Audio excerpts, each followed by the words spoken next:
الطاف فاطمہ 1927 سے 2018 حالات زندگی۔ الطاف فاطمہ اردو کی صاحب طرز یعنی منفرد، ناقابل تقلید، یعنی جو کاپی نہ ہو سکتی ہو، جس کا اسلوب کاپی نہ ہو سکتا ہو، نقل نہ ہو سکتا ہو، جس کا ایک اپنا منفرد اسلوب ہو، اسے صاحب طرز کہتے ہیں۔ جیسے صاحب طرز شاعر ہیں، صاحب طرز ڈرامہ نویس ہیں، صاحب طرز گلوکار ہیں۔ کوئی بھی شعبہ یعنی آپ اس کے ساتھ صاحب طرز لگا دیں گے، اس کا مطلب یہ ہے کہ وہ منفرد ہے، وہ باقی اس کو جو ہے وہ کاپی نہیں کر سکتے، اس کا انداز ہی بالکل منفرد ہے۔ ڈرامہ نویس، ڈرامہ نگار، ڈرامہ نویس، ڈرامہ رائٹر، افسانہ نگار اور معلمہ ہیں یعنی استاد ہیں۔ وہ ہندوستان کے مشہور شہر لکھنؤ میں پیدا ہوئی۔ ناول نگاری کے حوالے سے ان کا ناول دستک نہ دو ان کی پہچان بنا۔ ان کی پہچان بنا یعنی وہ اس سے جانی جاتی ہیں کہ دستک نہ دو جو ناول ہے وہ الطاف فاطمہ کا ہے، تو دستک نہ دو ان کی پہچان بنا۔ اس کے علاوہ بے شمار افسانے اور کہانیاں ان کے ایک قد آور اور کہنہ مشق نثر نگار ہونے کا ثبوت ہے۔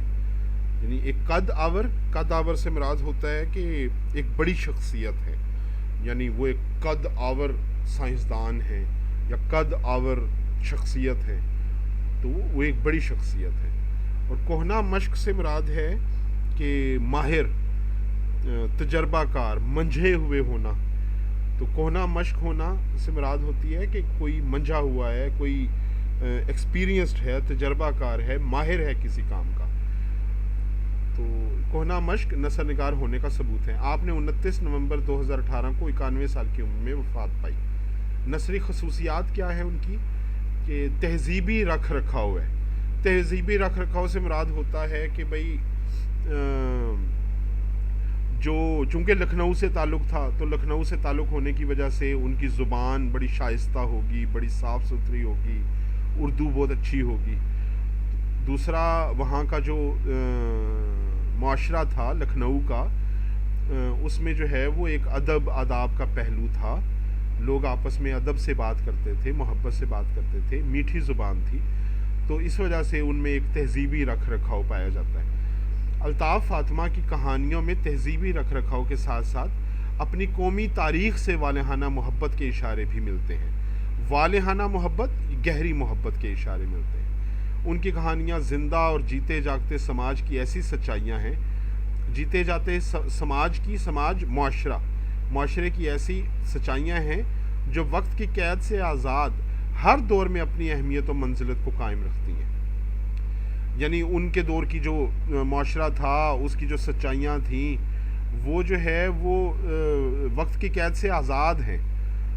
یعنی ہر دور میں جو ہے وہ جب بھی دیکھی جائیں گی، سنی جائے گی، پڑھی جائے گی، تو وہ معاشرے میں اہمیت رکھتی ہوں گی وہ باتیں جو ان کی تصانیف میں آتی ہیں۔ جو وقت کی قید سے آزاد ہر دور میں اپنی اہمیت و منزلت کو قائم رکھتی ہیں۔ ان کے ناول ہوں یا افسانے، منظر نگاری اور تصویر کشی ان کی بنیادی خوبی قرار پاتی ہے۔ منظر نگاری ہوتی ہے کہ آپ کوئی بیک گراؤنڈ بتاتے ہو، جو بھی واقعہ ہونے والا ہے یا جو ڈائلاگ ہونے والا ہے اس کے حوالے سے آپ منظر کشی کرتے ہو کہ ارد گرد کی کیا سچویشن تھی، کہاں وہ بیٹھے ہوئے تھے، وقت کون سا تھا۔ تو اس سے مراد ہوتی ہے منظر نگاری، یعنی آپ کرتے ہیں پہلے، اس کے بعد آپ کوئی، اور تصویر کشی سے مراد کہ آپ ایسا نقشہ کھینچتے ہیں اس ماحول کا کہ وہ لفظوں میں آپ ایسا نقشہ کھینچتے ہیں کہ وہ بات آپ کے سامنے بالکل ایسے لگتی ہے جیسے تصویر کی مانند چلنا شروع ہو گئی ہے۔ تو ایسے افسانے، منظر نگاری اور تصویر کشی ان کی بنیادی خوبی قرار پاتی ہے۔ ان کی زبان ان کے تہذیبی ورثے کی آئینہ دار ہے۔ آئینہ دار سے مراد ہوتا ہے کہ ترجمان ہے، عکاسی کرتی ہے، ریپرزینٹ کرتی ہے، ظاہر کرتی ہے، ان کی تہذیبی ورثے کی آئینہ دار ہے۔ تہذیبی ورثہ یعنی جو سویلائزڈ جو معاشرہ تھا، اس سے جو آگے جڑے ہوئے لوگ تھے، جو اس سے تعلق رکھنے والے لوگ تھے، ان کو ظاہر کرتی ہے۔ تو ان کا تعلق ایک ایسے خاندان سے تھا، لکھنؤ کے خاندان سے تھا، جو اپنے تہذیبی ورثے کی آئینہ دار ہے، ان کی زبان۔ تہذیبی رکھ رکھاؤ کو دوبارہ پڑھ لیتے ہیں کہ الطاف فاطمہ کی کہانیوں میں تہذیبی رکھ رکھاؤ کے ساتھ ساتھ اپنی قومی تاریخ یعنی نیشنل ہسٹری سے گہری محبت کے، والہانہ محبت کے اشارے بھی ملتے ہیں۔ ان کی کہانیاں زندہ یعنی ابھی تک زندہ ہیں، جیتے جاگتے سماج کی ایسی سچائیاں ہیں جو وقت کی قید سے آزاد ہر دور میں اپنی اہمیت کو قائم رکھتی ہیں۔ ان کے ناول ہوں یا افسانے، منظر نگاری اور تصویر کشی ان کی بنیادی خوبی قرار پاتی ہے۔ ان کی زبان ان کے تہذیبی ورثے کی آئینہ دار ہے۔ مکالمہ نگاری اور جزیات نگاری۔ جزیات نگاری ہوتی ہے کہ ڈیٹیل کے ساتھ آپ کسی مائنیوٹسٹ ڈیٹیل کے ساتھ آپ کوئی واقعہ بیان کرتے ہیں، تو اس کا مطلب ہے کہ آپ کی آبزرویشن بہت اچھی ہے، تو آپ اس کی جزیات میں جا کر ایک بات بیان کر رہے ہوتے ہیں۔ تو مکالمہ نگاری اور جزیات نگاری یہ ان کی ایک نثری خصوصی صفت ہے۔ الطاف فاطمہ کی تحریر کی ایک بڑی خوبی مکالمہ نگاری اور جزیات نگاری ہے۔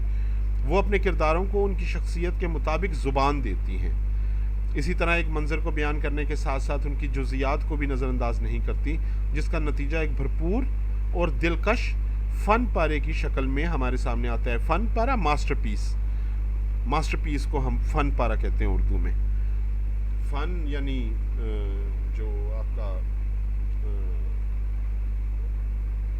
جو بھی کریشن ہے، چاہے وہ شاعری کی شکل میں ہو یا نثر کی شکل میں ہو یا ایک مصوری کی شکل میں ہو، جس کا نتیجہ ایک بھرپور اور دلکش فن پارے کی شکل میں ہمارے سامنے آتا ہے۔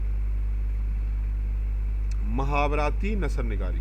الطاف فاطمہ کی کہانیوں میں ڈپٹی نذیر احمد کی طرح محاوروں کی بھرمار تو نہیں ہے۔ بھرمار ہوتا ہے کہ ڈھیر سارے محاورے ڈپٹی نذیر احمد جو ہیں وہ کہانیوں میں اپنے ڈال دیتے تھے، یعنی بہت زیادہ محاوروں کی بھرمار ہوتی تھی۔ جیسے مجھے شعر یاد آ گیا، جھوٹ پر جھوٹ کی بھرمار لیے پھرتا ہے، وہ میرے شہر میں اخبار لیے پھرتا ہے۔ یعنی وہ جھوٹ ہی جھوٹ ہے ہوتا ہے اخبار میں، تو وہ یہ بتانا چاہ رہا ہے کہ یہ اخبار لیے پھر رہا ہے، اخبار کے حوالے سے وہ بتا رہا ہے کہ لیکن بھرمار کا لفظ اس نے استعمال کیا ہے۔ جھوٹ پر جھوٹ کی بھرمار لیے پھرتا ہے، وہ میرے شہر میں اخبار لیے پھرتا ہے۔ لیکن جو محاورہ جہاں استعمال ہوا ہے، جملے کی معنویت اور دلکشی میں چار چاند لگا رہا ہے، یعنی جملہ جو ہے وہ اس کی وجہ سے زیادہ معنی خیز ہو گیا ہے، زیادہ جو ہے وہ اس میں اثر پیدا ہو گیا ہے، خوبصورتی پیدا ہو گئی ہے۔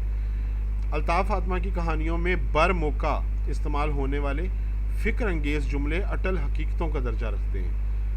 یعنی الطاف فاطمہ کی کہانیوں میں بر موقع یعنی موقع محل دیکھ کر، موقع کے مناسبت سے بر محل کا لفظ بھی اس کے لیے استعمال ہوتا ہے۔ بر موقع، بر محل استعمال ہونے والے فکر انگیز سے مراد کہ جو غور و فکر پر مائل کرنے والے، غور و فکر دلانے والے ایسے جملے ان کی اٹل حقیقتوں یعنی جسے کہتے ہیں کہ جی ٹروتھ کی فارم میں، ایک یونیورسل ٹروتھ کی فارم میں جو ہے وہ ان کے جملے اب مانے جاتے ہیں، اٹل حقیقتوں کا درجہ رکھتے ہیں۔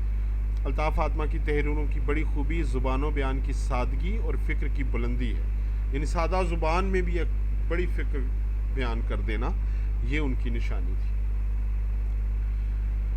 درد مندی۔ درد دل کے واسطے پیدا کیا انسان کو، ورنہ طاعت کے لیے کچھ کم نہ تھے کر روبیاں۔ یعنی درد دل کے واسطے انسان کو پیدا کیا گیا ہے، نہیں تو اللہ تعالیٰ کے پاس جو ہے وہ عبادت کے لیے اور اطاعت کے لیے فرشتے کام نہیں تھے، تو انسان کا کام جو ہے وہ فرشتوں کی طرح عبادت میں لگے رہنا یا اس میں وہ نہیں ہے، درد دل رکھنے والا انسان ہوتا ہے۔ تو اقبال کا یہ شعر ہے کہ درد دل کے واسطے پیدا کیا انسان کو، ورنہ طاعت کے لیے کچھ کم نہ تھے کر روبیاں۔ درد مندی۔ الطاف فاطمہ کی تحریروں کی بہت بڑی خصوصیت ان کی درد مندی ہے۔ اچھا اخلاق جس کسی میں بھی نظر آتا ہے، خواہ اس کا تعلق کسی طبقے یا گروہ سے ہو، تو وہ ان کے کردار کو ابھار کر سامنے لاتی ہے۔ معاشرتی زندگی میں مختلف طرح کے لوگوں پر جو طرح طرح کے ظلم ہو رہے ہیں، الطاف فاطمہ نے بڑی شدت سے ان کے خلاف احتجاج کیا ہے اور اس مقصد کے لیے طنز سے کام لیا ہے تاکہ معاشرے کے ظالموں کو بے نقاب کیا جائے۔ معاشرتی اصلاح ہوتی ہے سوشل کریکٹنس جسے آپ کہیں گے، کہ لوگوں کو ٹھیک کرنا، معاشرے کی اصلاح کرنا۔ الطاف فاطمہ افسانوں سے معاشرتی اصلاح کا کام لینا چاہتی ہے۔ ان کے کردار بڑے جاندار ہوتے ہیں، کرداروں کی خوبیوں کو اجاگر کرتی ہے اور ان خوبیوں کے ساتھ ہمدردی کے جذبات پیدا کرتی ہے۔ جذبات اور احساسات کی عکاسی، انہیں ہر موقع پر اظہار خیال کرنے پر قدرت حاصل ہے۔ وہ صورتحال کو موضوع الفاظ کے ذریعے بڑی آسانی سے بیان کر سکتی ہے، یعنی جذبات و احساسات کی عکاسی بڑی عمدگی سے کرتی ہے۔ یعنی جیسے کوئی بات ایسی ہوئی ہے جس میں ایک ٹچی سچویشن آ گئی ہے، ایک دکھ بھری سچویشن آ گئی ہے، تو اس میں جو ہے وہ اظہار خیال وہ اس طرح کرتی ہیں کہ وہ واقعی اس فیلنگ کو انسان محسوس کرتا ہے ان کے افسانوں میں۔ معاف کیجیے گا۔ معاشرتی شعور، الطاف فاطمہ کو معاشرے اور اس کے نشیب و فراز کا گہرا شعور حاصل ہے۔ مشاہدہ بہت گہرا اور وسیع ہے، اس لیے معاشرتی پہلوؤں کی عکاسی سچائی اور خلوص کے ساتھ کرتی ہیں۔ انہوں نے اپنی نثری کلام میں بہت سی سماجی مسائل کو اجاگر کیا ہے اور کوشش کی ہے کہ ان کا قاری ان معاشرتی برائیوں کو اچھی طرح سمجھے اور ان کا تدارک کرے یعنی وہ برائیاں ختم کرے اپنے اندر سے۔ تدارک کرنا ہوتا ہے ختم کرنا، جیسے الفاظ استعمال ہوتے ہیں کہ جی شہر سے مچھروں کا تدارک کرنا ضروری ہے، نہیں تو ملیریا پھیل رہا ہے۔ تدارک کرنا، ختم کرنا۔ کلا کما کرنا بھی لفظ استعمال ہوتا ہے کہ جی ختم کر دینا کسی چیز کو۔ اسلوب وضاحت، الطاف فاطمہ اسلوب وضاحت اور قصہ گوئی کے عناصر کی حامل ہیں۔ زبان سادہ اور دلنشین ہے، وہ بڑی سے بڑی بات آسان لفظوں میں ادا کر دینے پر قدرت رکھتی ہیں۔ زبان کی شگفتگی ان کی تحریروں کو ایک ادبی حسن اور وقار بخشتی ہے۔